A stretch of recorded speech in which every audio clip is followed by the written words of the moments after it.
Merci aux chantres. Merci pour votre engagement. Veuillez prendre place, s'il vous plaît.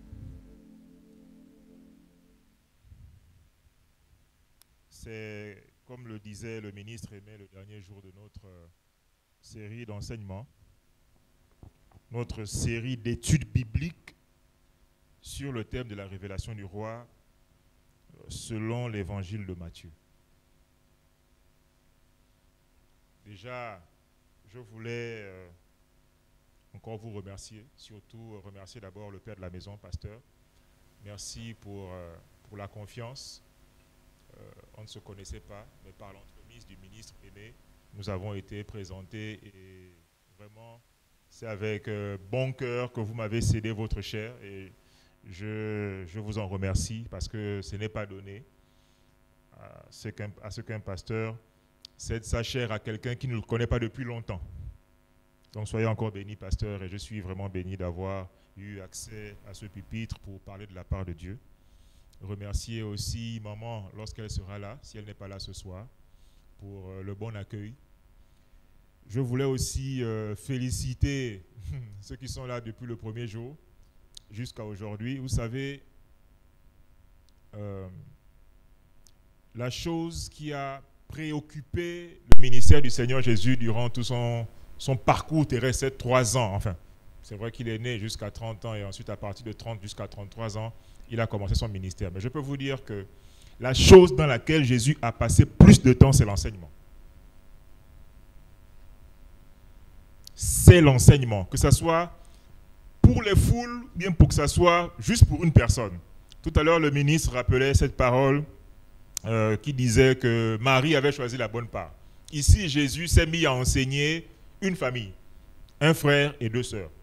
Pas de grande foule, mais partout où il passait, priorité à l'enseignement, puis à la guérison. Et à la délivrance, enfin, à l'exorcisme des démons. Amen. Donc l'enseignement, c'est le ministère qui a pris plus de temps au Seigneur Jésus-Christ. Aussi auprès de ses disciples. Parce que même lorsqu'ils étaient en privé, dit la Bible, il enseignait ses disciples. Donc soyez encore bénis, vous qui avez consenti de passer tout ce temps. Je peux vous assurer que même si ce n'est pas évident, ce ne sera pas évident les jours suivants, mais à long terme, ce genre d'initiative, ce genre d'études bibliques vont porter du fruit dans vos vies. Parce que l'enseignement est l'une des bases de la force d'une église. Sans enseignement, qu'on ne rêve même pas. On peut proclamer beaucoup de choses, mais c'est Dieu qui a établi que l'enseignement soit la base de toute chose pour la force de l'église locale. Amen. Et le thème était bien choisi parce que il faut que nous revenions à la connaissance de notre roi. Et d'ailleurs, ça tombe encore mieux puisque votre église, l'église Hébron, est une église des faiseurs de rois. Amen. Et si vous voulez être roi, nous allons voir aujourd'hui que pour être roi, vous devez d'abord reconnaître le roi des rois. Parce qu'il y a des rois, mais il y a le roi de tous les rois. Amen. C'est ainsi que, tout doucement, depuis le premier jour, il y a déjà 1 mois, nous avons essayé de décortiquer ensemble, avec le temps qu'on a, la révélation du roi. Aujourd'hui, pour notre épisode final, s'il faut quand même donner un titre à notre enseignement de ce soir, ce sera la révélation du roi, : le roi, maître de l'eschatologie, maître du cycle prophétique de l'histoire. Je reprends. La révélation du roi, : le roi, maître ou roi de l'eschatologie et maître du cycle prophétique de l'histoire. Et pour ça, avant d'aller plus loin, nous allons relire un texte qui pourtant n'est pas dans Matthieu, mais qui va nous permettre d'établir encore des connexions avec cet évangile pour mieux le comprendre. C'est le texte qu'on avait déjà lu dans Genèse chapitre 49 du verset 8 au verset 12, que je vais relire maintenant. Judas, tu recevras les louanges de tes frères. Ta main sera sur la nuque de tes ennemis. Les fils de ton père se prosterneront devant toi. Judas est un jeune lion ou un petit lion. Tu reviens du carnage, mon fils. Il ploie les genoux, il se couche comme un lion, comme une lionne qui le fera lever. Le sceptre ne s'éloignera point de Judas, ni le bâton souverain d'entre ses pieds, jusqu'à ce que vienne le Shilo et que les peuples lui obéissent. Il attache à la vigne son âne et au meilleur cep le petit de son ânesse. Il lave dans le vin son vêtement et dans le sang des raisins son manteau. Il a les yeux rouges de vin et les dents blanches de lait. Amen. Un texte qui de premier abord pourrait ne pas nous faire penser à notre thème, mais qui pourtant est l'un des appuis bibliques de la royauté du Messie. Ce texte, depuis le départ, je l'ai relié avec Apocalypse 5.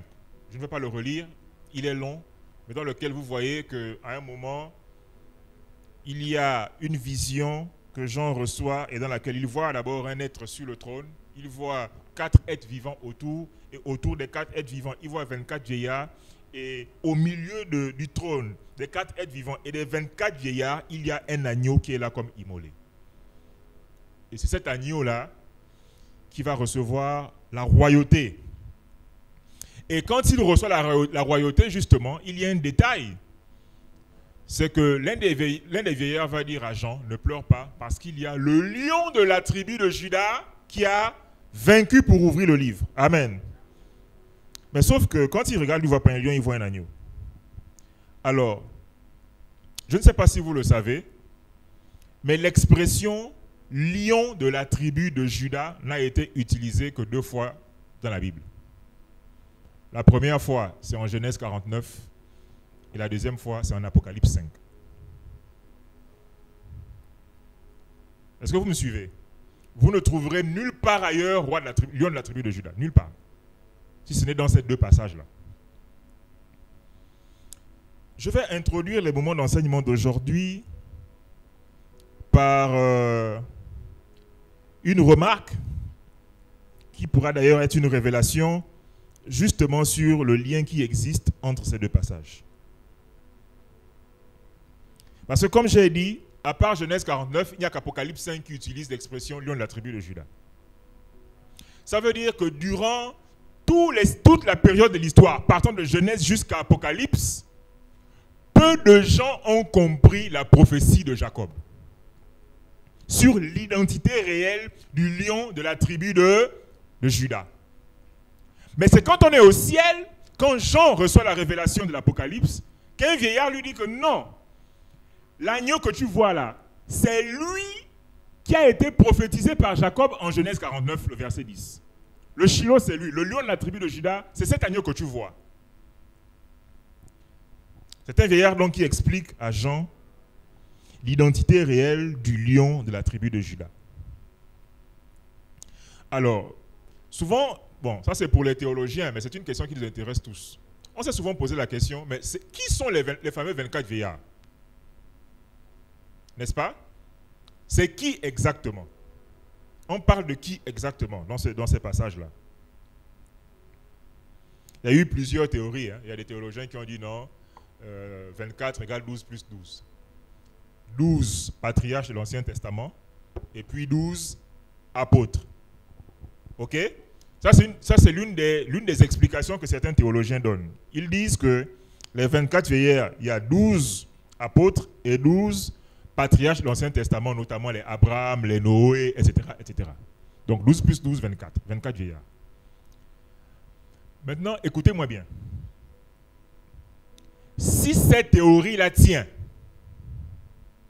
c'est-à-dire que si effectivement, parmi les 24 vieillards, il y a 12 patriarches de l'Ancien Testament, ça veut dire qu'il est possible, et c'est une hypothèse, ne dites pas ce soir qu'on a eu une révélation, c'est ça qui a été dit, c'est ce qui est vrai, non. C'est une hypothèse. Il est possible que le vieillard d'Apocalypse qui explique la nature du lion de la tribu de Juda à Jean soit Jacob lui-même. Je reprends.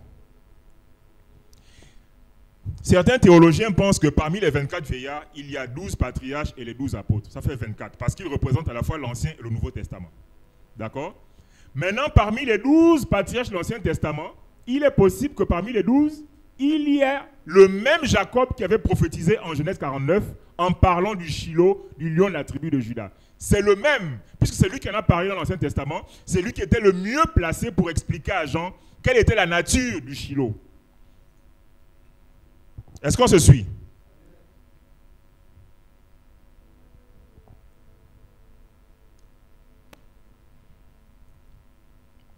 Et il y a une implication.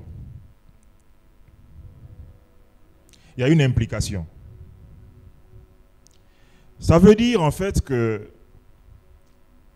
de Genèse à Apocalypse, on va assister à un enchaînement de prophéties, d'accord, qui vont prendre tout leur temps pour s'accomplir, mais qui vont finir par s'accomplir.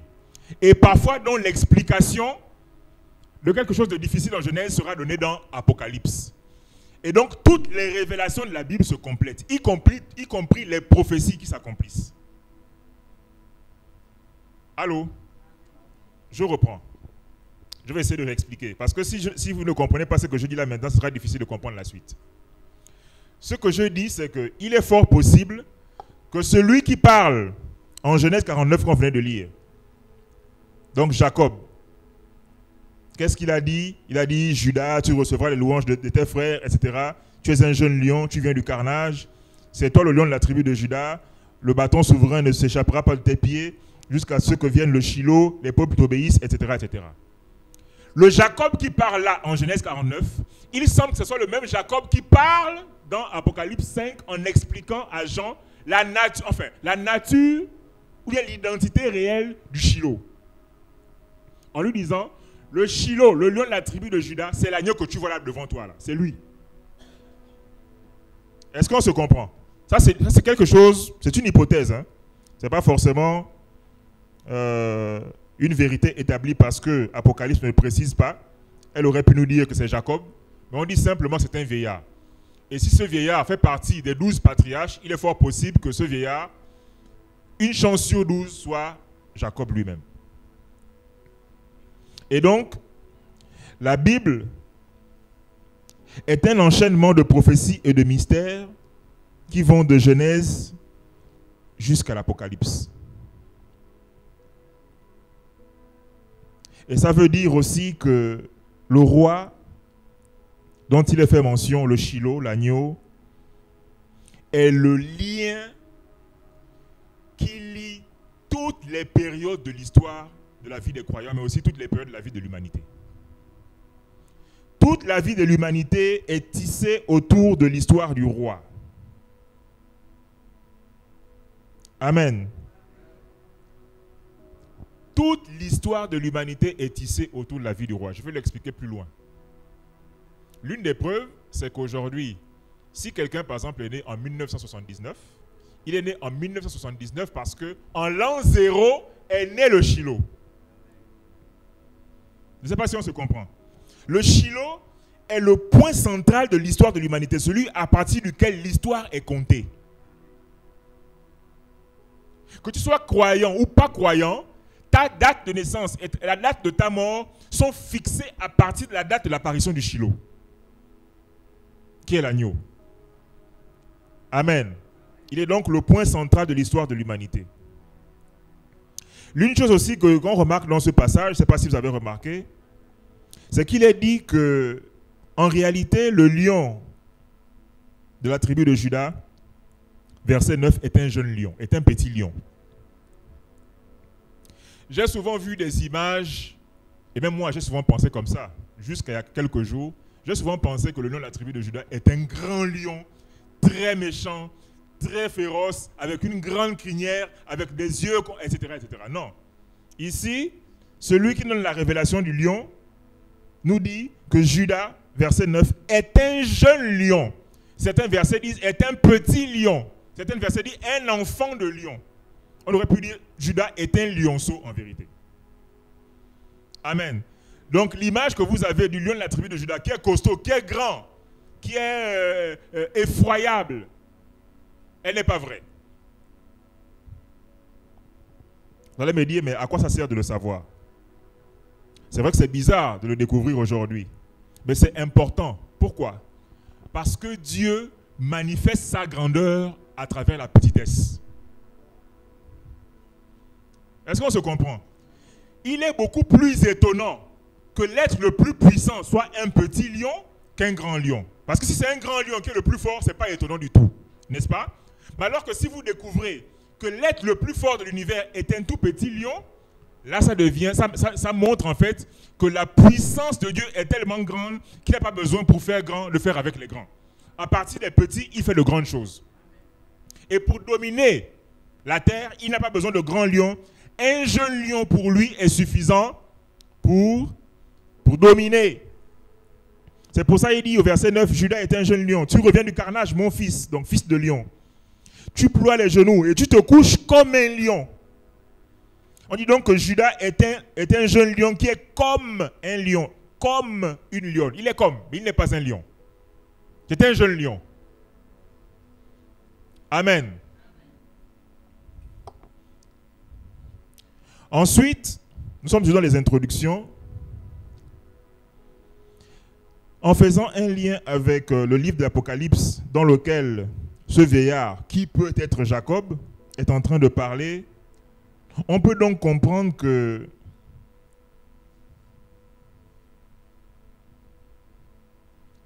la capacité d'ouvrir le livre, c'est la démonstration de la victoire du lion dans tous ses combats.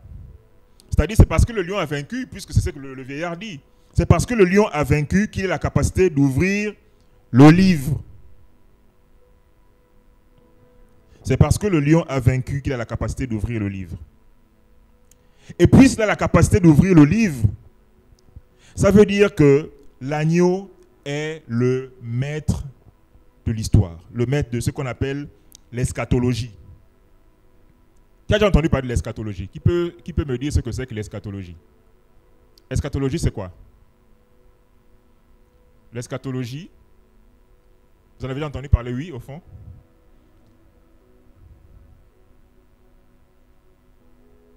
Très bien. Parce qu'effectivement, l'eschatologie, eschatos vient de fin. Donc effectivement, l'eschatologie, c'est la science, mais plutôt une science biblique qui étudie les temps de la fin. Amen. Or, les temps de la fin sont des temps prophétiques. Je veux rajouter à votre définition que l'eschatologie est aussi, c'est une branche du prophétique. Est-ce qu'on se comprend? Ce n'est pas une science théologique. L'eschatologie est une branche du prophétique. Amen. Et donc, Apocalypse 5, puisque on nous dit que le livre est scellé de 7 sceaux et qu'à l'ouverture de chacun de ces sceaux, les événements de la fin vont se dérouler, alors, Apocalypse 5 et le reste du livre d'Apocalypse nous apprend que l'eschatologie, donc le prophétique qui guide l'histoire du monde entier, est écrit dans un livre céleste. Je ne sais pas si on se comprend. L'histoire du monde est déjà écrite dans un livre. En vérité, tout ce qui va se passer est déjà écrit dans un livre.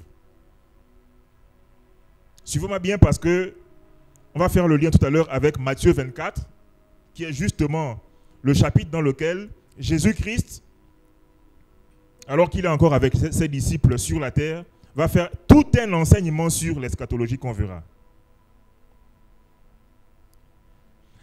L'Apocalypse 5 nous apprend aussi que la révélation des plans de jugement de Dieu est dans un livre, le livre céleste. L'Apocalypse 5 et le livre d'Apocalypse en général nous apprend que l'acquisition de la puissance du prophétique à portée internationale se trouve aussi dans un livre. Je le redis autrement. Si vous voulez être un ministre, un prophète à vocation internationale, vous devez savoir que la dimension ou la portée internationale de votre ministère dépend ou est déjà consignée dans un livre. Ce livre d'ailleurs qui a été demandé à Jean Davalé.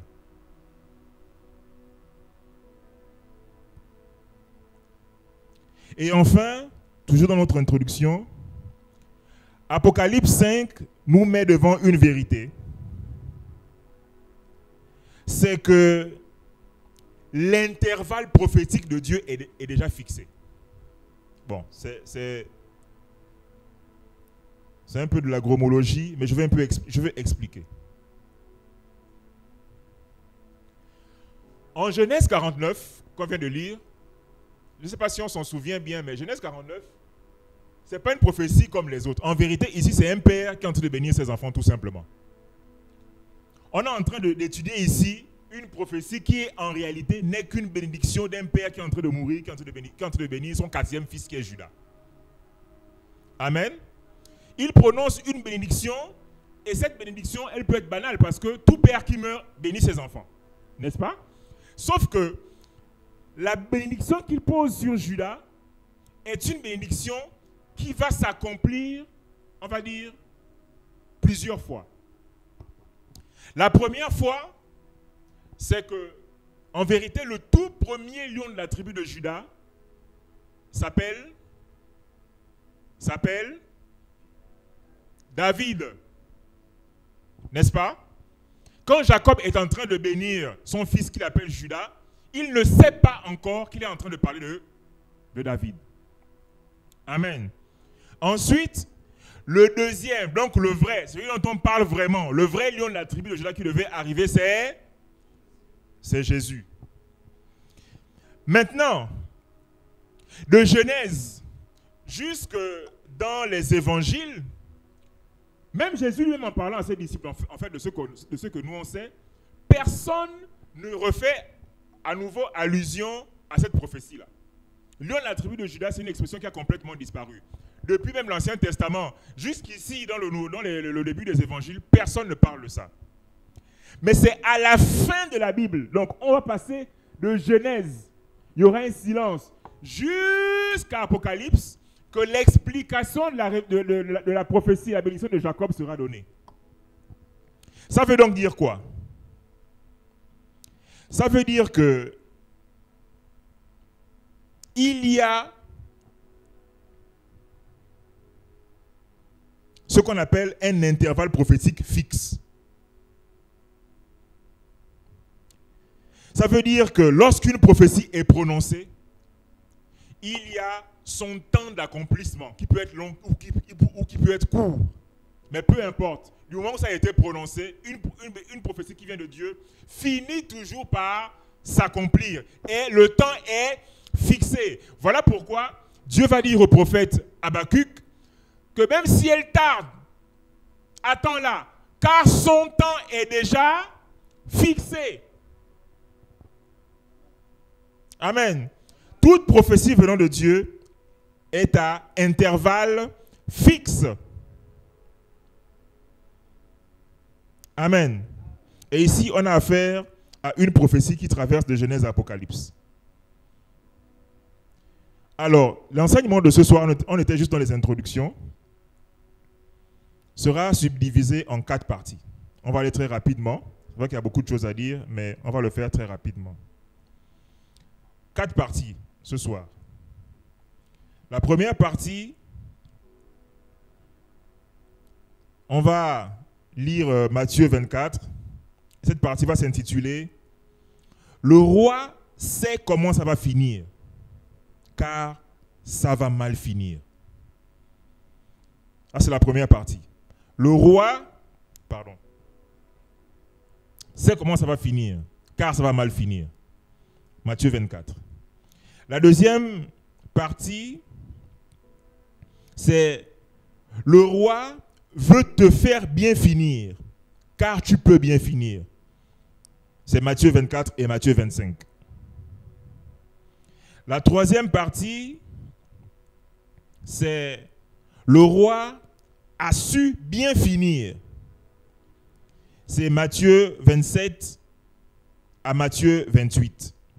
Donc l'épisode à la fois de la nuit de la Pâque et le lendemain de la crucifixion.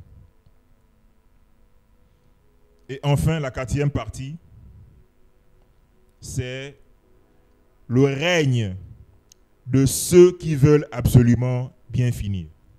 Donc je reprends, pour qu'on suive. C'est une étude biblique, ce n'est pas une prédication. La première partie, c'est le roi sait comment ça va finir. Et ça va mal finir. La deuxième partie, c'est le roi veut te faire bien finir, car tu peux bien finir. La troisième partie, c'est le roi a su bien finir. Et la quatrième partie, c'est le règne de ceux qui veulent absolument bien finir. Amen. Alors la première partie, le roi sait comment ça va finir, car ça va mal finir. En fait, pourquoi ce titre un peu bizarre? C'est parce que, rappelez-vous, Matthieu 24, on aurait pu avoir le temps de le lire, mais on ne pourra pas parce que ce sera très court. Le temps est très court, autant pour moi. Matthieu 24, qu'est-ce qui se passe?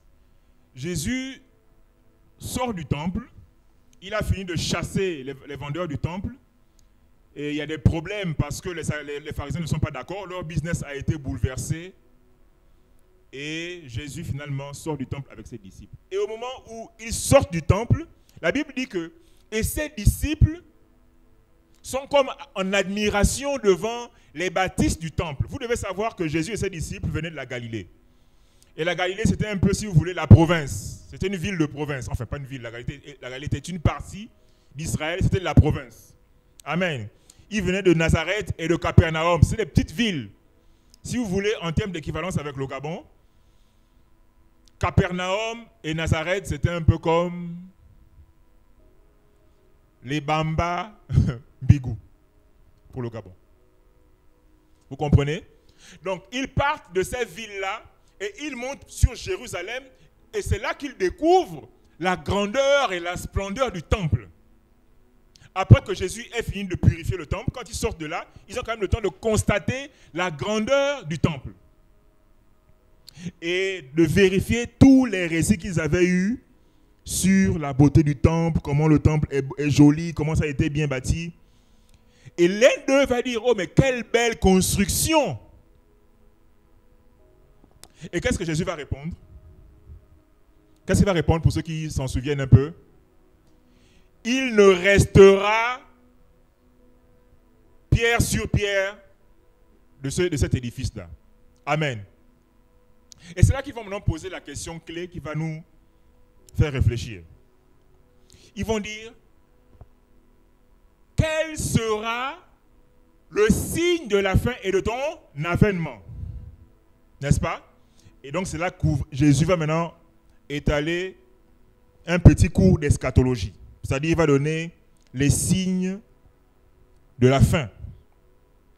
Et on va voir ensemble donc les 7 signes de la fin. C'est pour ça que j'ai intitulé le roi. Donc Jésus sait comment ça va finir, car ça va mal finir. Le premier signe que Jésus donne, il dira en fait qu'il y aura plusieurs qui viendront en mon nom. Donc il y aura ce qu'on appelle des faux Christ. L'arrivée des faux Christ, des faux Messies. C'est pour ça que dans l'actualité, vous avez vu récemment, il y a le Jésus baoulé, il y a le Jésus, je ne sais pas dans quel pays, là. Dans plusieurs pays, il y a maintenant des Jésus qui ont commencé à apparaître. Amen. Ça, c'est le premier signe. Quand ça va commencer à arriver, vous allez commencer à voir l'émergence des Jésus partout. Premier signe. Deuxième signe, ce sont les guerres et les bruits de guerre. Parce qu'il dit justement qu'il y aura des guerres et des bruits de guerre. Une nation s'élèvera contre une autre nation.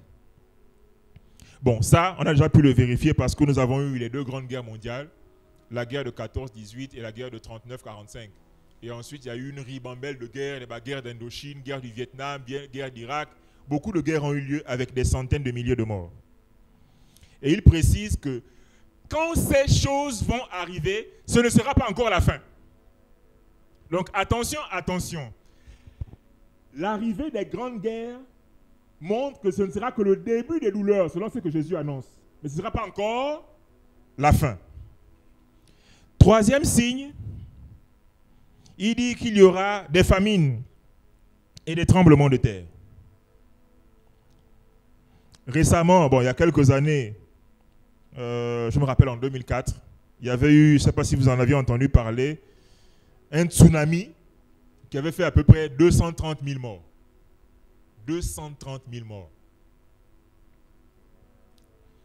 Ensuite, là, en 2010, en Haïti, il y a eu un tremblement de terre qui a fait 200 000 morts. Je ne sais pas si vous imaginez à l'échelle du Gabon ce que représente 200 000 morts. 200 000. C'est-à-dire qu'il y a une catastrophe et puis 200 000 personnes meurent. Et bien d'autres. Mais Jésus dit que quand ça arrivera, puisqu'il sait comment ça va finir, ce ne sera pas encore la fin. Le quatrième signe, c'est que l'Église sera persécutée. Donc la persécution de l'Église. Et il précise qu'il y aura des chrétiens qui vont trahir d'autres chrétiens. Il précise qu'il y aura des chrétiens qui vont livrer d'autres chrétiens. C'est-à-dire que quand on va chercher des chrétiens, il y aura des chrétiens qui vont trahir d'autres chrétiens. Il est possible que dans notre église, là ce soir, nous sommes peut-être une dizaine, une quinzaine.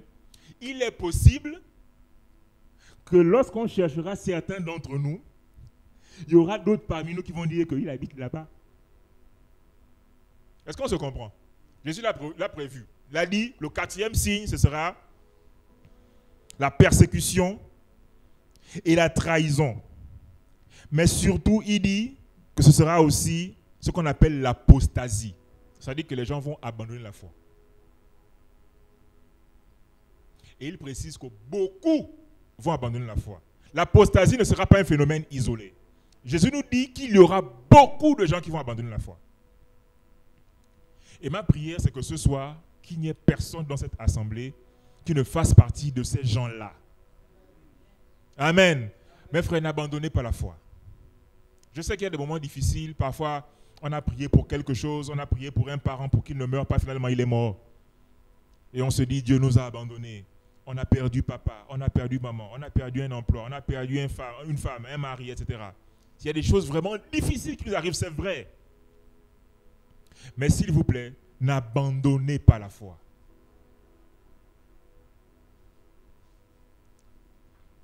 Parce que ceux qui abandonneront, malheureusement, ne seront pas sauvés. Le cinquième signe, et ça je pense que nous y sommes, c'est l'apparition d'un puissant mouvement prophétique et miraculeux d'origine satanique qui va pénétrer dans l'Église. Et là, Jésus va dire des choses qui font quand même assez peur. Parce qu'il dit qu'il y aura de grands miracles. Jésus ne dit pas qu'ils vont faire des miracles. Jésus va dire qu'ils vont faire de grands miracles. Au point où même les élus, s'il était possible, seront séduits. Attention, attention. Attention, attention. Vous savez, sur les réseaux sociaux depuis un moment, surtout depuis à peu près 2 ans, il y a une montée en puissance des prophètes. Et je ne suis pas là pour dire ce soir que les prophètes sont mauvais. Pas du tout. C'est un ministère de l'esprit, tout comme apôtres, docteurs, pasteurs, évangélistes, chantent, etc. Et je suis en train de vous dire qu'ici, Jésus lui-même est en train de dire que plusieurs faux prophètes s'élèveront et ils séduiront beaucoup de gens. Amen. Attention, attention à tout ce qui est prophète. Et quand il dit qu'ils séduiront beaucoup de gens, il ne parle pas des gens du monde. Il parle de nous. Attention, attention. 6e signe, c'est qu'il y aura ce que Jésus appelle l'abomination de la désolation dans le temple de Jérusalem. En fait, de plus en plus, on est conscient, avec toutes les guerres qui se passent, notamment la guerre d'Israël avec la Palestine, que à court ou moyen terme, le temple de Jérusalem sera reconstruit. Vous savez ça, non? Là, l'actualité, elle est claire. Avant, c'était une vue de l'esprit, mais maintenant, c'est de plus en plus clair. Le temple de Jérusalem sera reconstruit. Amen. Mais Jésus précise que il y aura ce qu'on appelle l'abomination de la désolation. Ça veut dire que le lieu saint, le temple sera souillé.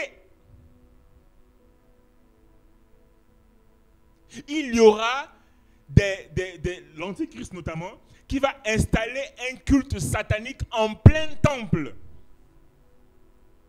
Et c'est là où Jésus dit que quand vous verrez que ça arrivera, que celui qui lit fasse attention. Amen. Le titre de cette partie, c'est quoi le titre? On a dit. Le roi sait comment ça va finir, car il sait que ça va mal finir. Attention. Nous vivons dans une époque, dans un monde qui va mal finir. Amen. Et Matthieu 24 nous explique comment. Donc le 6e signe, c'est l'abomination de la désolation. Et enfin, le 7e signe, c'est l'apparition de bouleversements cosmiques, avec des signes dans le ciel, des signes dans le soleil et la lune, qui vont impacter sur le climat et sur la santé de l'humanité. Les fameux changements climatiques. Bon, certains disent que les changements climatiques, c'est forcément dû à la déforestation, à la mauvaise gestion de l'environnement. C'est possible. Mais la Bible nous apprend qu'il y aura des changements climatiques qui seront dus à un dérèglement du soleil et de la lune qui a déjà été planifié par Dieu. Qui n'aura rien à voir avec la gestion de l'environnement, de la pollution, tout ça. Qui n'aura rien à voir, mais qui aura déjà été planifié. Et il dit que quand vous verrez ça aussi, vous devez savoir que le retour du Fils est proche. Amen. Mais je ne sais pas si vous vous rappelez, en lisant Joël, le prophète Joël fait un lien entre le 7e signe, là, les bouleversements climatiques, le soleil, la lune qui s'obscurcissent, avec quoi? Avec un réveil spirituel qui vient. Allô? Ça veut dire qu'au milieu de tous ces événements mauvais qui nous arrivent, Dieu prépare un grand réveil spirituel. Et vous qui êtes là, vous le savez désormais. Vous savez désormais qu'au milieu de toutes ces choses qui vont se passer, Dieu est en train de préparer dans chaque église des gens qui seront des participants de ce réveil spirituel-là. Et je prie que nous en fassions partie, nous, ici. Amen. Maintenant, je ne sais pas si vous avez remarqué, bon, là, c'est si vous avez lu le livre d'Apocalypse. Mais, en vérité, quand l'agneau ouvre les sceaux à partir d'Apocalypse 6, donc le fameux livre d'Apocalypse 5, quand il commence à ouvrir le livre à partir d'Apocalypse 6, le premier sceau, le deuxième sceau, jusqu'au 7e sceau, quand vous lisez bien, vous allez vous rendre compte que l'ouverture des sceaux va provoquer l'apparition des différents signes de Matthieu 24. En vérité, il y a un lien entre Apocalypse à partir du chapitre 6 et Matthieu chapitre 24. Je le redis autrement. L'eschatologie que Jésus donne en Matthieu 24, c'est la même eschatologie qui existe à partir d'Apocalypse chapitre 6. Exactement les mêmes, sauf que ce sera plus développé. Apocalypse va maintenant expliquer en détail comment ça va se passer. Apocalypse va vous expliquer quels sont les esprits qui vont rentrer en jeu. Il va dire qu'il y aura des anges qui vont rentrer en jeu. Il va dire qu'il y aura des esprits comme des grenouilles qui vont rentrer en jeu, qui vont faire des fausses prophéties, qui vont faire de grands miracles, qui vont rassembler des rois, etc. etc. Donc, Matthieu 24 donne, si vous voulez, une présentation sommaire, mais le livre d'Apocalypse, à partir du chapitre 6, donne une explication détaillée de l'eschatologie. Amen. Donc, le livre d'Apocalypse 5, qui a servi à l'intronisation du roi, comme on l'a vu au premier jour, est d'abord un livre d'eschatologie. Est-ce qu'on se comprend? Le livre d'Apocalypse 5 est un livre d'eschatologie. C'est-à-dire qu'il contient tous les événements qui vont se produire jusqu'à la fin. Ça veut donc dire que le scénario de notre histoire jusqu'à la fin est déjà connu. Tout ce qui va se passer. En fait, quand on dit que Dieu est celui qui était, qui est et qui vient, c'est parce que pour nous, nous avons un futur, nous allons vers le futur. Mais sauf que Dieu, lui, vient du futur et il revient vers nous. Il a déjà vu le futur, il y a déjà été, il connaît la fin. C'est parce qu'il connaît la fin qu'il va nous avertir de la fin. C'est ça l'eschatologie. Et c'est ça la prophétie. Amen. Le livre d'Apocalypse 5 est donc un livre d'eschatologie, c'est-à-dire l'explication du retour du roi. Comment le retour du roi va se présenter? Ce sera précédé par quoi exactement? Matthieu 24 nous l'explique dans les grandes lignes. Mais Apocalypse, à partir du chapitre 6, quand l'agneau va ouvrir chaque sceau, la Bible, maintenant Apocalypse va expliquer les détails des signes précurseurs du retour du roi, du Christ, si vous voulez. Amen. Voilà pourquoi je dis ici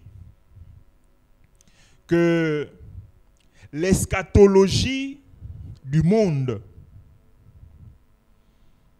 est contenue dans un livre terrestre, la Bible.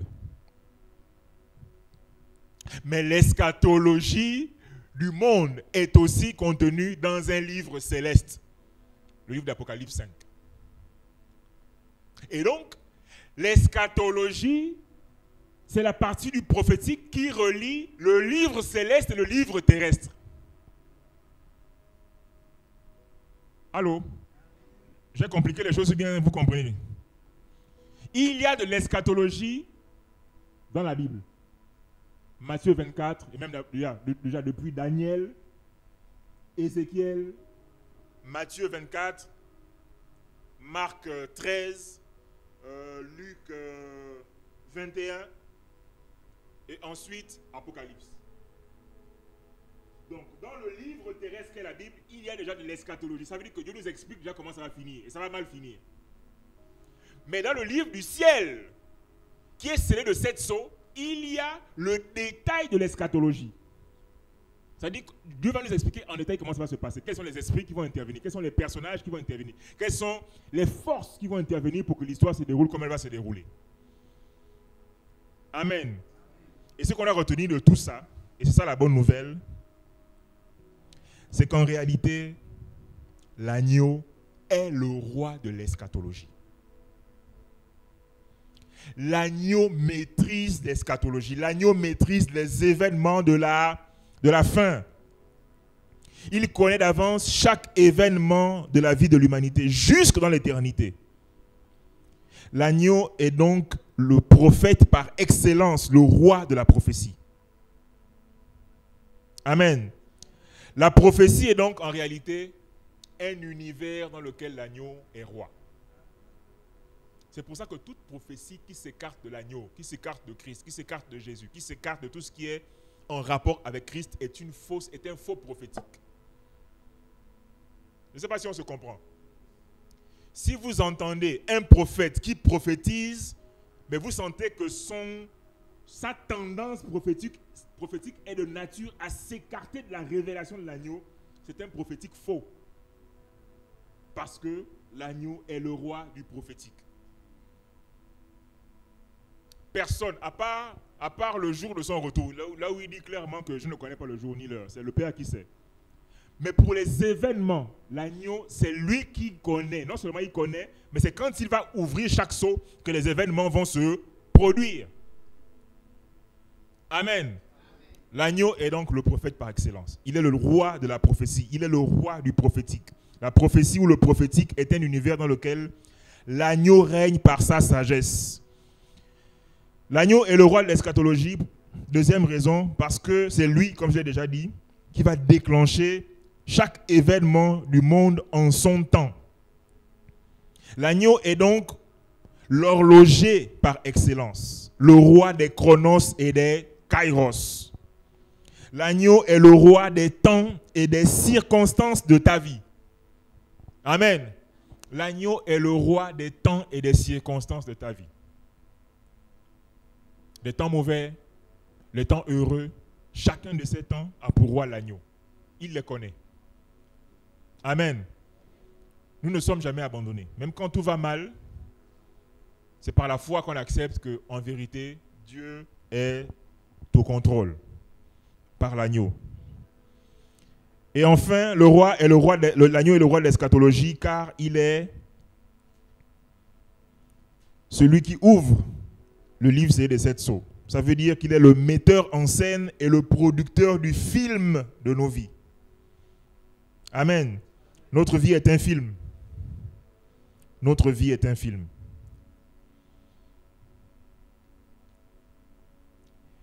Et je voulais dire par rapport à ça que, je ne sais pas si vous lisez, si vous réalisez, mais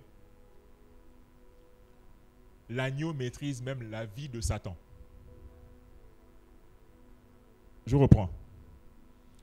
L'agneau est au contrôle même de la vie de Satan. Au niveau de la gestion de la vie, Satan est comme nous. Sa vie est gérée. Je ne sais pas si on se comprend. Toute la création a une durée de vie qui est gérée et qui est maîtrisée par l'agneau. C'est pour ça qu'il est écrit en Apocalypse 20 qu'un jour, la Bible dit, et l'archange Michel vint et le lia pour 1000 ans. Ce jour-là, l'agneau le connaît déjà. C'est un jour connu. Donc l'agneau connaît le jour de la création du diable. L'agneau connaît le jour où le serpent ancien sera lié et sera jeté dans les temps de feu. L'agneau gère les événements de la vie de tout le monde. Croyants, incroyants, anges et démons. Amen. C'est le metteur en scène. La deuxième révélation, enfin la deuxième partie de notre soirée sera plus courte. S'intitule « Le roi veut te faire bien finir, car tu peux bien finir ». Alors la première partie disait que le roi sait comment ça va finir, car ça va mal finir. Le monde va mal finir. Mais Dieu veut que toi tu finisses bien. Amen. L'histoire, le monde peut mal finir, mais Dieu a prévu que ses enfants finissent bien. Amen. Et nous allons voir ensemble comment bien finir. Juste quatre conseils. On peut dire beaucoup de choses. Et ces conseils, nous les tirons de Matthieu, parce que c'est Matthieu, le livre de la révélation du roi, que nous étudions. Bien finir. Bien finir comment? Première chose, lis. L-I-S. Il faut que tu lises. Très court. Lis. Parce que c'est ce que Jésus dit. Il dit, quand vous verrez l'abomination de la désolation établie en lieu saint, que celui qui lit fasse attention. Ne feront attention que ceux qui lisent. Mon Dieu. Que celui qui lit fasse attention. Amen. Merci d'avoir surligné. Que celui qui lit fasse attention. Donc ne fais attention que qui lit. Et qui lit quoi? Le livre terrestre. Vous savez, je suis depuis quelques années les anciens de notre lycée. Moi j'ai appris au lycée d'application de la 6e en terminale. Les anciens de notre lycée ont ouvert un forum WhatsApp. Et ils sont souvent étonnés quand je leur dis d'avance comment ça va se passer, comment les événements de la Terre vont se passer. Ils sont souvent étonnés. Pourquoi? Je connais parce que je lis. Quand je vois, je ne sais pas, peut-être que c'est un don, je ne sais pas. Quand je vois un événement dans n'importe quel pays, je dis d'avance comment ça va se terminer. Mais ce n'est pas génial ce que je fais, parce que c'est déjà écrit en réalité. Les grands événements, les grands mouvements mondiaux, la Russie, tout ça, c'est un scénario déjà écrit. C'est déjà écrit. Et donc, si on veut, dans ce monde, être sauvé, être distingué, régner, dominer, il faut lire. Tous les grands bouleversements géostratégiques, géopolitiques, même géospirituels, sont déjà écrits. C'est pour ça que Jésus dit que celui qui lit fasse attention. En d'autres termes, que celui qui lit discerne les temps. Que celui qui lit discerne les esprits, parce qu'il y a des esprits qui sont relâchés dans le monde en ce moment. Et la lecture de la parole nous permet d'avoir les yeux ouverts, même si tu ne vois pas ces esprits physiquement, mais il y a comme quelque chose, il y a comme une connaissance qui va être téléchargée à partir de la lecture, qui va te faire comprendre ce qui se passe en ce moment. Il y a des choses que je peux vous dire, bon, mais que je ne veux pas vous dire parce que ça va faire un peu politique, mais par rapport aux événements du 30 août, c'est quelque chose que j'ai vu depuis 2016. Vous savez comment j'ai lu ça? Comment j'ai su ce qui allait se passer? Je l'ai su en lisant le livre de Daniel. Vous allez vous demander, mais quel est le rapport entre le Gabon et le livre de Daniel? Moi, je ne saurais vous expliquer, mais en lisant, parce que pendant cette période-là, on était tous dans les maisons, on était enfermés, je me suis dit, bon, il faut que je fasse quelque chose. Et j'ai donc pris le livre de Daniel que j'ai lu, relu, et c'est comme si l'esprit téléchargeait en moi le scénario qui s'est passé le 30 août. J'ai vu tout ce qui allait se passer. C'est pour ça que quand le monsieur est passé la nuit, faire son malin, proclamer les résultats, tout ça, j'ai dit au Seigneur, non, c'est pas ce que tu m'as dit. Le scénario était déjà écrit. Et quelques minutes plus tard, depuis le PKW, j'ai entendu les coups de feu. C'était déjà écrit. J'ai compris ce qui allait se passer depuis 2016, sans l'avoir vu dans un rêve. Simplement après avoir lu, ou pendant que je lisais, justement, le prophète Daniel. Que celui qui lit fasse attention. Donc, premier conseil pour bien finir, car le roi veut te faire bien finir, lis. Deuxième conseil, c'est veille et prie. Veille et prie. Amen. La prière, puisque grâce à la lecture, nous allons avoir le discernement des temps, le discernement des serviteurs de Dieu qui disent parler au nom de Jésus, le discernement des esprits, le discernement des doctrines. Grâce à ce discernement, nous sommes mieux armés pour prier. La lecture, comme je le dis ici, a donc un rapport avec le discernement issu de la lecture et de la connaissance de la parole. Parce que qui ne connaît pas ne peut pas prier. Tu pries quoi exactement? C'est pour ça que Jésus va toujours dire, avant de prier, il faut veiller. Veiller, en vérité, c'est quoi? C'est observer. Le verbe grec qu'on a traduit par veiller, c'est un verbe qui veut dire observer, être vigilant. Et c'est par rapport à ce que tu vois que tu pries. Amen. C'est par rapport à ce que tu discernes dans les temps, dans les événements, que tu pries. C'est vrai qu'on peut aussi prier pour ceux qu'on ne voit pas, qu'on ne discerne pas, mais de façon générale, Jésus dit, il faut veiller et prier. Amen. Il faut veiller et prier. Il faut observer les temps et agir en conséquence et prier en conséquence.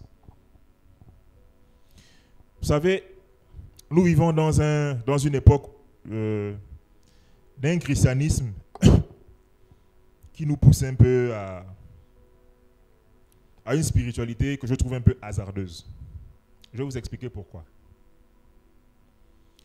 Cette parole veiller et prier doit vous rappeler normalement l'épisode de la nuit de la trahison de Jésus-Christ.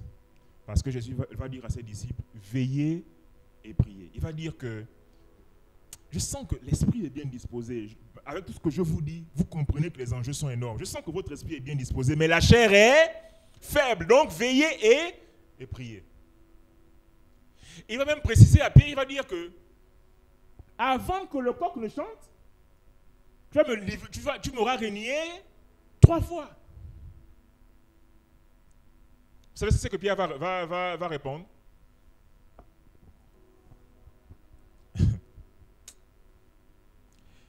Je ne sais pas parfois comment on arrive à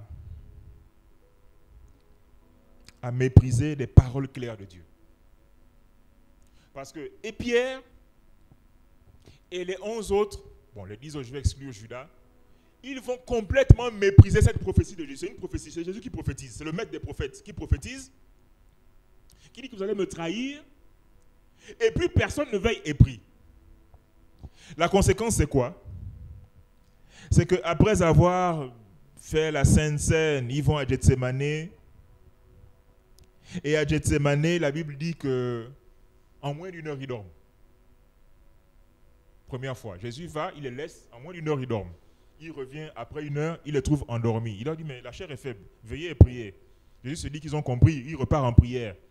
Et quand il revient, il ronfle. Pourtant, quelques minutes plus tôt, ils vont dire, non, on ne te réunira pas, il n'y a pas de problème. Mais à l'aube, qu'est-ce qui va se passer? Ils vont trahir Jésus.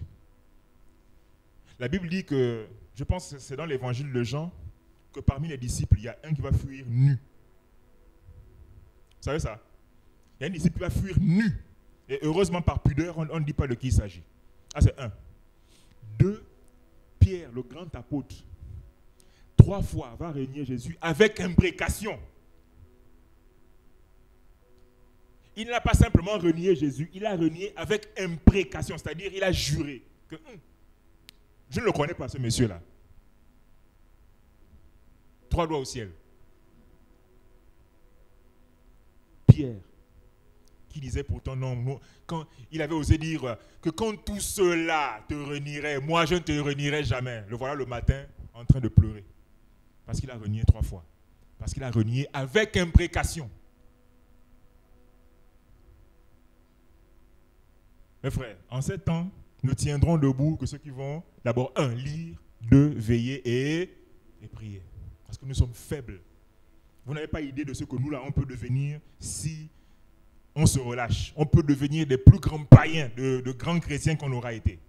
Il y a beaucoup d'exemples comme ça, de gens qui sont devenus méconnaissables. Méconnaissables, c'est-à-dire que vous dites, mais non, c'est pas toi. Oui, c'est moi. 3e, le roi veut te faire bien finir, car tu peux bien finir. 3e conseil, c'est garde ta lampe allumée. C'est-à-dire, garde ta communion avec Dieu par le Saint-Esprit. Et c'est la parabole des 10 vierges, Matthieu 25, qu'on ne lira pas, que vous lirez à la maison. Attention d'entretenir ta lampe. Amen. Entretiens ta lampe et garde-la allumée. Garde suffisamment d'huile. Garde suffisamment d'huile. Le 4e conseil, c'est accomplis ton appel et ton ministère avec sérieux. Avec sérieux. Que tu sois portier, joue ton rôle de portier avec sérieux. Que tu sois à la sono, joue ton rôle de sonorisateur avec sérieux. Que tu sois chantre, joue ton rôle de chantre avec sérieux. Que tu sois prophète, joue ton rôle de prophète avec sérieux. Que tu sois pasteur, joue ton rôle de pasteur avec sérieux. Que tu sois docteur, etc. Que chaque ministère soit accompli avec le plus grand sérieux. Parce qu'il y a la parabole des talents, c'est en Matthieu 25, on ne pourra pas lire, dans laquelle Jésus dit, c'est lui qui raconte qu'il y a 3 serviteurs, il y a un à qui on remet 1 talent, il y a un autre à qui on remet 2 talents et un autre à qui on remet 5 talents. Le premier ne va rien faire avec, il va enterrer. Le deuxième va faire 2 fois 2, donc va rapporter 4 talents. Et le troisième va rapporter 5 fois 2, ça fera 10 talents. Et Jésus dit que le serviteur qui n'aura pas été sérieux, donc qui n'aura pas mené son ministère avec sérieux, ira dans le lieu où il y aura des pleurs et des grincements de dents. Malheur à celui qui accomplit sa tâche avec négligence, dira le proverbe. Amen. La troisième partie, c'est le roi, lui, a su bien finir. Alors, vous savez que Jésus est le genre de leader spirituel qui fait ce que lui-même, enfin, qui est un exemple, c'est-à-dire qui ne demande à personne de faire quelque chose que lui-même n'a pas fait. Quand il te demande de faire quelque chose, c'est que lui-même il a déjà fait. Amen. Quand il te demande de prier, c'est parce que lui-même il priait. Quand il te demande de chasser les démons, c'est parce que lui-même il a chassé les démons. Quand il te demande de te sanctifier, c'est parce que lui-même s'est sanctifié. Quand il te demande d'obéir au Père, c'est parce que lui-même il a obéi au Père. Amen. C'est pour ça que lui t'a conseillé en deuxième partie de bien finir, parce que lui-même en troisième partie, il a su bien finir. Je dis ici que Jésus savait que la croix était la clé de tout. Il savait que la croix était la clé de tout. Sauf que, je ne sais pas si vous réalisez, mais Jésus aurait pu échouer à la croix. Et la raison qui explique ça va peut-être vous surprendre.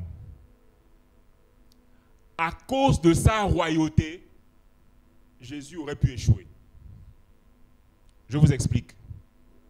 Vous savez que l'une des choses qui caractérise le roi, c'est sa propension à ne plus se rabaisser à faire certaines choses et à subir certaines humiliations. N'est-ce pas?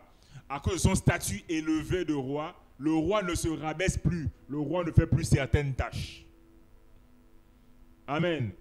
Sauf que, à la fois le salut de l'humanité, mais son intronisation comme roi dépendait de son obéissance à la croix.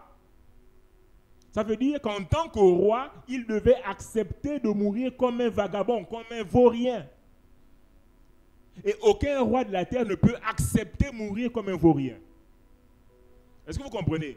Et donc sa royauté aurait pu être pour lui un frein à son obéissance à son père.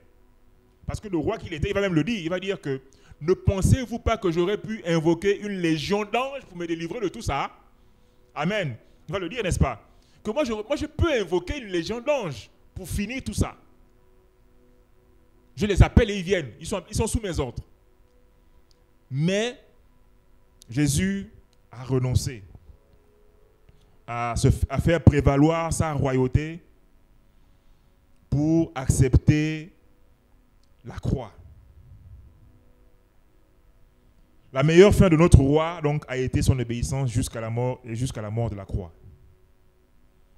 Je dis donc que bien finir, c'est obéir à Dieu quoi qu'il en coûte. Et Jésus l'a fait. Amen. C'est pour ça qu'il a été souverainement élevé. Il a reçu le nom qui est au-dessus de tous les noms. Il y a un mystère dans la croix. Parce que Jésus est mort par la croix. Finalement, en lisant bien la Bible, on se rend compte que la croix est le centre de l'histoire des hommes. Amen. C'est la croix qui est le centre de l'histoire des hommes. C'est vrai que, bon, d'abord, pour qu'il y ait la croix, il y a d'abord la naissance. Jésus est né, mais il est né pour mourir à la croix. La croix est le centre de l'histoire des hommes. Parce qu'à partir de la croix, des hommes seront sauvés, mais aussi à cause de la croix, des hommes seront condamnés. Ceux qui auront accepté de se repentir et de se mettre sous la coupole du roi seront sauvés, et ceux qui n'auront pas accepté de se repentir seront condamnés. La croix est aussi le centre de l'adoration dans le ciel et sur la terre. Amen. C'est pour cela que la Bible dit que lorsqu'il lui prit le livre, tout le monde se prosterne et tout le monde chante. Amen. Mais vous devez aussi réaliser que le roi lui-même est un adorateur. Jésus-Christ lui-même est un adorateur. Et il est mort en adorant. Vous allez me dire, mais il raconte quoi? Ce que vous ne savez pas, c'est que la plupart des paroles que Jésus-Christ va prononcer à la croix sont des chants. Vous savez ça? Oh, vous ne savez pas ça?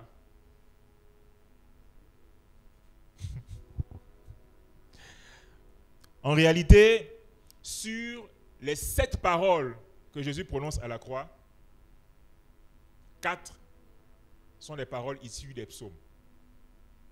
Lorsqu'il dit Élie, Élie, lama sabachthani, mon père, non, mon Dieu, pourquoi m'as-tu abandonné? C'est un morceau du chant issu du psaume 69, je pense. Vous le savez, non? C'est un morceau de psaume. Et donc, sur les 7 paroles qu'il prononce à la croix, 4 sont des paroles issues des psaumes. Donc, 4 sont des morceaux de chant. Jésus est mort en adorant. Amen. Jésus est mort en adorant. C'est pour ça qu'il est digne de toute adoration. En pleine humiliation, il adora.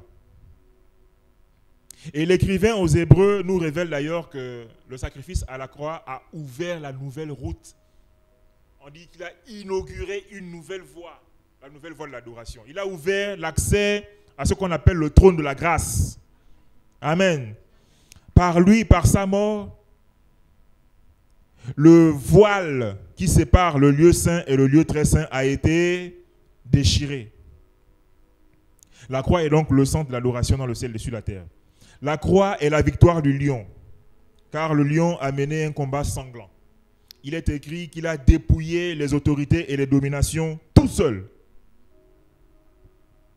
Colossiens 2 révèle, je ne sais pas si vous remarquez, mais dans Apocalypse, on va raconter qu'il y eut une bagarre entre l'archange Michel et ses anges et Satan et ses anges, n'est-ce pas? Mais Paul nous rapporte dans Colossiens qu'à la croix, Jésus seul a dépouillé les autorités et les dominations et les a livrées publiquement en spectacle, tout seul, sans l'aide des anges. Amen. Nous avons un roi qui est fort. Nous avons un roi qui tape. Jésus tape. Et il tape seul. Amen. Il est entouré, pas parce qu'il est faible, mais parce qu'il est noble. Même si on ne l'entoure pas, il est capable de taper. Parce qu'il est fort. Il est avec son Père, le seul roi qui est plus fort que les gardes du corps. Amen. C'est pour ça qu'il a dépouillé les autorités et les dominations tout seul. Et d'ailleurs, Jacob nous apprend que celui qui a dépouillé les autorités et les dominations est un petit lion. Pas un grand lion. Amen. La croix est la sagesse de Dieu. J'aurais pu dire beaucoup de choses sur cet épisode, cette partie de la croix, mais je suis en train de vous montrer combien c'était important pour Jésus de bien finir en passant par la croix. Ça aurait pu mal finir s'il n'avait pas obéi. Mais les enjeux étaient tellement énormes par rapport à tout ce que je dis là maintenant que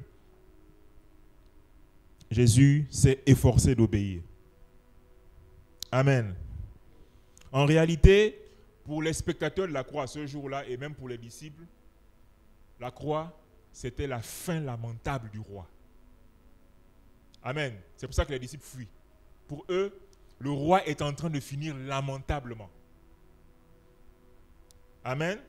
Mais sauf que pour les 24 vieillards et les 4 êtres vivants et les myriades d'anges, la croix était la fin glorieuse du roi. Donc on part d'une fin lamentable. Vous savez, parfois, pour la même scène, avec 2 regards, vous voyez 2 choses différentes. Amen. Pour la même crucifixion, les spectateurs et les apôtres sont en train de voir une fin lamentable. Mais pour la même crucifixion, les êtres spirituels sont en train de voir une fin glorieuse. Parce que c'est l'apôtre Paul qui nous révélera qu'à ce moment-là précis, c'est là que Jésus a humilié, a dépouillé les autorités et les dominations, en les livrant publiquement en spectacle. Ça la croix. Donc, même scène, amen, mais 2 fins différentes. Pour les adorateurs, donc j'ai dit pour les spectateurs, il y a une façon de voir. Pour les 24 vieillards, il y a une autre façon de voir. Mais pour les adorateurs que nous sommes, tous ceux qui ont reçu l'Esprit de Dieu, la croix, c'est le début d'une nouvelle époque de l'adoration. L'époque du trône de la grâce. La Bible dit que nous avons tous accès au trône de la grâce. Pour nous, les adorateurs que nous sommes, la croix, c'est le début de la restauration de notre supériorité sur la création. Amen. Avant l'arrivée de Jésus, les hommes sont soumis aux anges. Au départ, Adam est créé, il est fait de peu, comme dit le psaume. Il est fait de peu inférieur à Dieu. Mais après la chute, il descend très bas. Et lorsque la croix de Jésus se produit, la Bible nous enseigne dans plusieurs épîtres qu'il y a comme une restauration de la supériorité de l'homme sur toute la création. C'est pour ça qu'il est écrit, l'apôtre Paul va révéler que la création entière soupire après la révélation des fils de Dieu. La création dont on parle, ce n'est pas seulement le monde, les païens. C'est même les anges, même les dominations et les autorités, eux aussi attendent la révélation de notre vraie nature, notre supériorité. Amen. C'est grâce à la croix que notre dignité a été restaurée. Mais tout ceci n'aurait pas pu se passer si Jésus avait abandonné.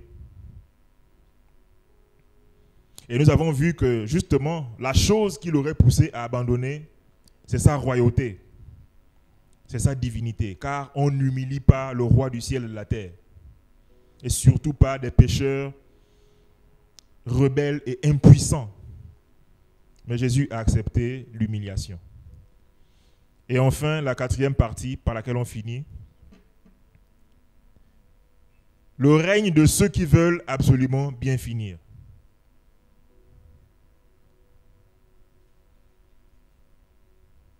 Apocalypse 5. En fait, j'explique ici finalement comment régner. Ce qu'il faut faire, c'est reconnaître la royauté de Christ afin qu'il te donne sa royauté. Je reprends.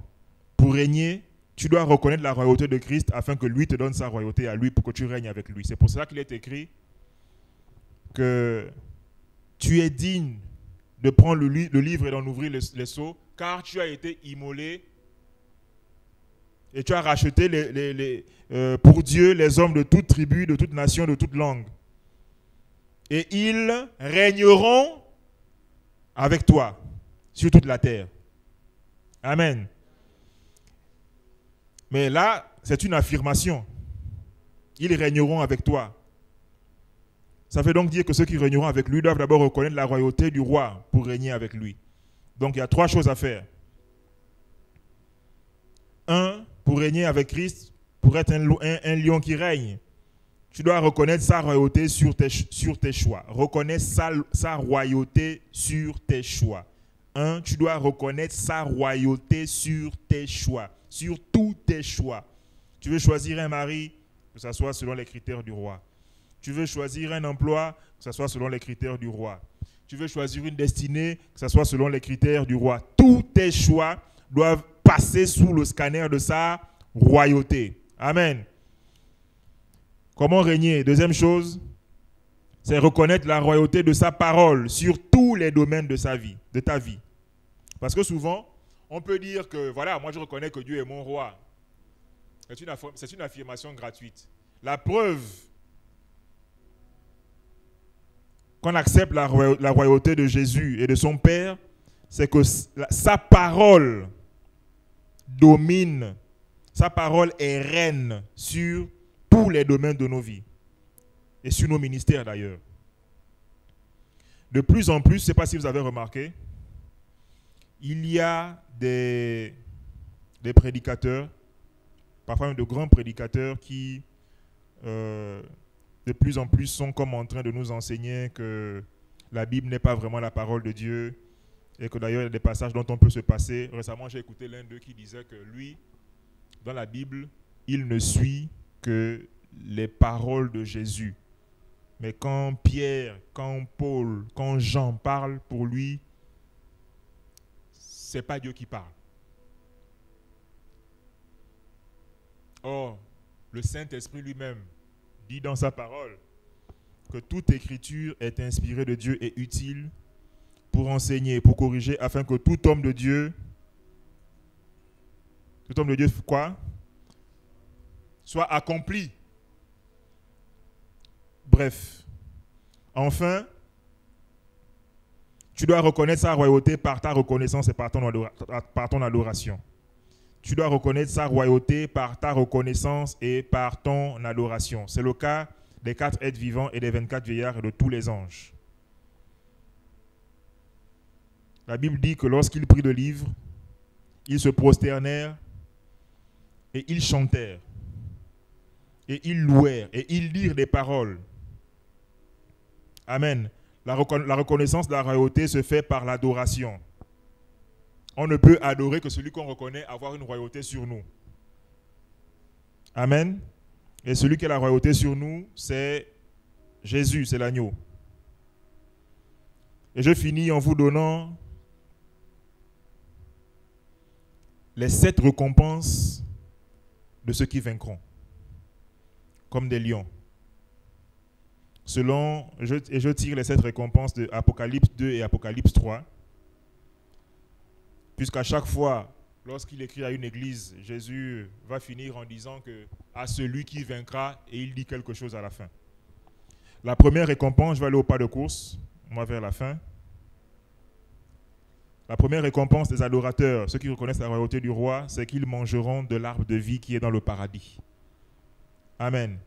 Ça, c'est la promesse qui a été faite à l'église d'Éphèse. Il dit à celui qui vaincra, il mangera l'arbre de vie qui est dans le paradis. C'est-à-dire, tu mangeras l'arbre qui a été interdit à Adam. Vous savez ça, non? Que lorsqu'il a péché en mangeant l'arbre de la connaissance du bien et du mal, Dieu lui a dit que tu n'auras pas donc accès à l'arbre de la vie. Parce que si tu manges l'arbre de la vie après avoir mangé l'arbre de la connaissance, c'est-à-dire après avoir péché, tu risques de devenir éternel, mais éternellement mauvais. Et donc, directement destiné à l'enfer, toi et ta postérité. C'est pour ça qu'il lui est interdit de manger l'arbre de vie après le péché. Mais Jésus dit ici qu'à ceux qui vaincront, à l'église d'Éphèse, ils mangeront l'arbre de vie qui est dans le paradis. La deuxième récompense, c'est que, bon, ça c'est vraiment la récompense la plus simple, c'est qu'ils ne souffriront pas de la seconde mort. Ça veut dire qu'ils n'iront pas en enfer, à l'église de Smyrne. La troisième récompense, c'est que ceux qui vaincront la victoire du lion ou la victoire de l'agneau mangeront la manne cachée et ils obtiendront le caillou blanc de Dieu sur lequel est écrit le nom caché de Dieu. Dieu a un nom caché qu'il a écrit sur un caillou blanc et qu'il donnera à ceux qui auront vaincu.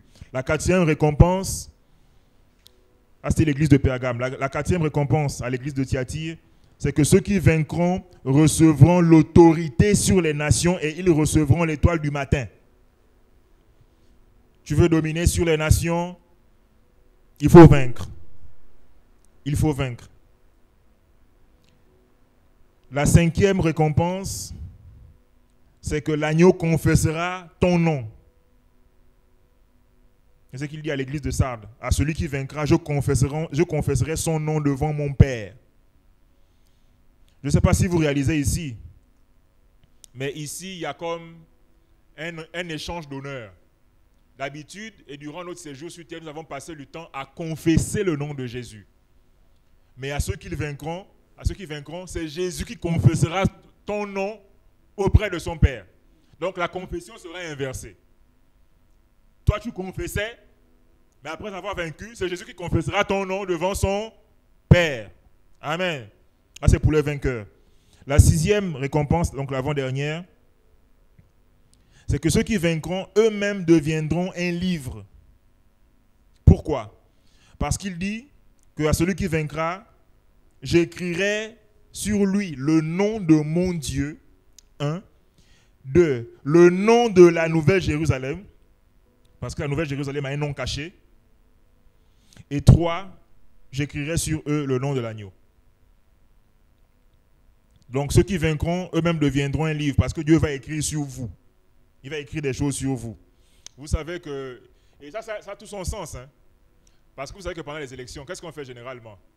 On porte des t-shirts sur lesquels on met le nom de notre candidat. Et c'est des t-shirts. Mais sauf que lorsque vous aurez vaincu, Dieu va écrire son nom. Non pas sur vos t-shirts, mais sur vous-même. Vous deviendrez le livre de Dieu sur lequel il va écrire son nom, le nom de la ville de Jérusalem, le vrai nom, le nom caché, et enfin le vrai nom de l'agneau. Parce que Jésus aussi au ciel a un nom caché qu'il écrira sur vous. Et enfin des fins, la dernière récompense, c'est à l'église de Laodicée, il dit, à celui qui vaincra, je le ferai asseoir sur mon trône, comme j'ai vaincu et je me suis assis sur le trône de mon Père. Amen. Donc si tu vains, tu auras le privilège de t'asseoir sur le trône de Jésus. Ça ne vous dit rien, mais je finis par là en vous disant que aucun des anges ne s'est assis et n'aura le droit de s'asseoir sur le trône de Jésus. Vous savez ça? Aucun des anges n'aura, même les Michel, les grands anges, aucun d'eux n'aura le droit de s'asseoir sur le trône de l'agneau. Seuls ceux qui auront vaincu, Jésus leur promet, je vous ferai asseoir sur mon trône comme j'ai vaincu et je me suis assis sur le trône de mon Père. Ça veut dire qu'en réalité, nous allons nous asseoir sur le trône du Père. Amen. Est-ce que ce n'est pas une grande récompense, ça? Amen. Mes frères, c'est le lieu de commandement le plus stratégique, le plus le plus fort qui existe, le trône du Père. Et par la grâce de Dieu, je prie que chacun d'entre vous, à son tour, s'asseyera dessus. Amen. Que Dieu bénisse sa parole.